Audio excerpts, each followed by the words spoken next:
স্ত্রী স্বামীকে তালাক দিতে পারে না, স্ত্রী যদি হাজারো বার তালাক তালাক বলে জিকির করে, তারপরেও কোনো স্বামী তালাক হবে না। অথচ আজকে দেখতে পারি অধিকাংশ স্ত্রীরা স্বামীকে তালাক দিয়ে অন্য পুরুষকে গ্রহণ করে নিচ্ছে। অধিকাংশ স্ত্রীরা আজকে স্বামীকে তালাক দিচ্ছে, যতটা পুরুষ স্ত্রীকে তালাক দেয় তার থেকে অনেক অনেক গুণ বেশি স্ত্রীরা স্বামীকে তালাক দেয়। আর এর জন্য মেন দায়ী যেটা, সেটা হলো আমাদের দেশের কিছু অশিক্ষিত কাজী, যাদের ন্যূনতম শরীয়তের কোনো মাসআলা মাসাইলের কোনো জ্ঞান নাই।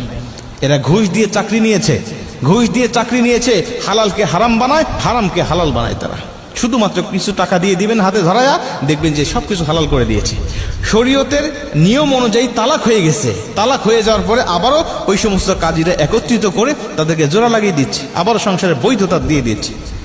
এভাবে আজকে হাজারো সন্তান অবৈধভাবে জন্ম হচ্ছে আমাদের সমাজে। একটা স্ত্রী যদি স্বামীকে তালাক দেয়, তালাক হবে না। আর এভাবে যখন কোন স্ত্রী স্বামীকে তালাক দিয়ে অন্য